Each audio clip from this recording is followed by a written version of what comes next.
in this last part of the first assignment, as I said, there is P3, M2 and D2, explaining what risks there could be, assessing how these can be overcome, and evaluating whether it's suitable for being online for those businesses. So I'm going to talk here about the Merit M2 here, which is assessing how the risks of online presence could be overcome. So let me just tuck this out of the way.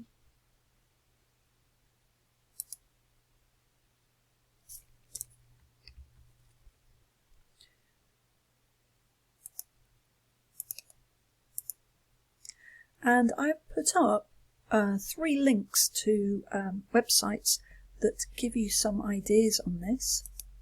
So we have first in the past task said what risks there are, and here in the merits we're saying, right, if there are risks, how do we overcome that? How do we stop those risks from causing us problems? These websites have got some really good examples.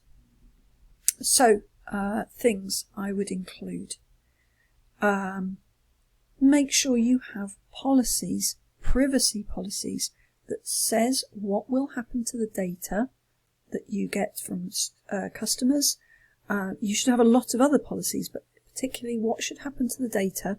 This way staff know how to treat data to make sure it is kept safe.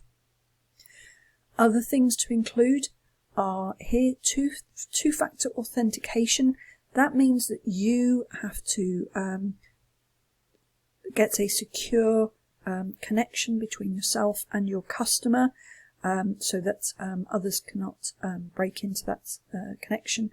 And this goes with the third part here. The way to overcome security features problems with payment is that you make sure you use an online payment system that is secure, something like Square or PayPal, or a direct link to banks. But if you're a small business, make sure that you are relying on a bigger player. Do not try programming that yourself. There's a lot of good options here on this website. Things like, again, a privacy statement or policy.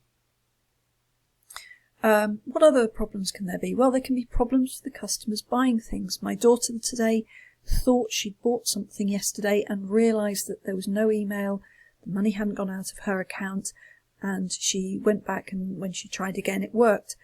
But there was something wrong where it should have been more obvious that she still had to finish paying. Things like having a guarantee. So what happens, we're talking here with the payment about making sure that the website is written safely and written well, but also these policies about protection of data and privacy, and also you're making sure that behind the scenes, so changing the website is not going to make your business succeed.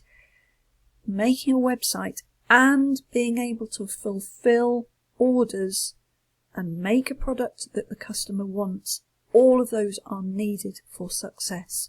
So if you have a guarantee of satisfaction, people will be more likely to use your business. Making returns easy. Customers can be really unhappy if they don't find an easy way to return their goods. In law, and we spoke about that in the first part, P4 I think, P4, there are laws that protect customers and mean that if they buy things online, it must be possible to get them returned. But you need to make sure you fulfill this, possibly even make it even easier. Things like makeup, jewellery, underwear.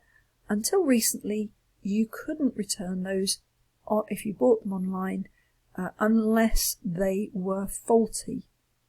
However, as the pandemic's gone along, a lot of businesses now have just done a very, very, very much looser returns policy, and people like that. It makes them more trusting. What else?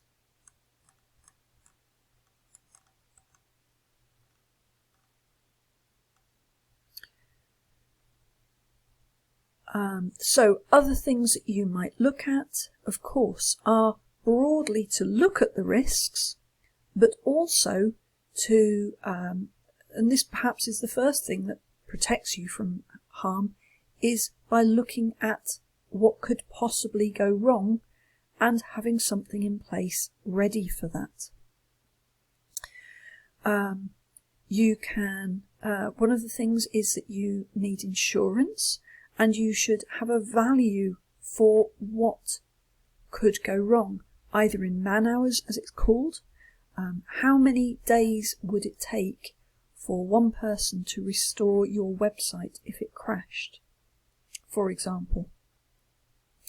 You should have a contingency plan so that if something goes wrong, you are able to step up with hardly any notice of the problem to the outside world.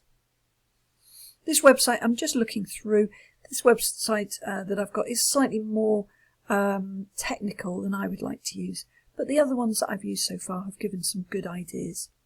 So just to summarise, things like a safe payment system, policies that make you aware before you start trading of how you will use important information, making sure you have a contingency plan,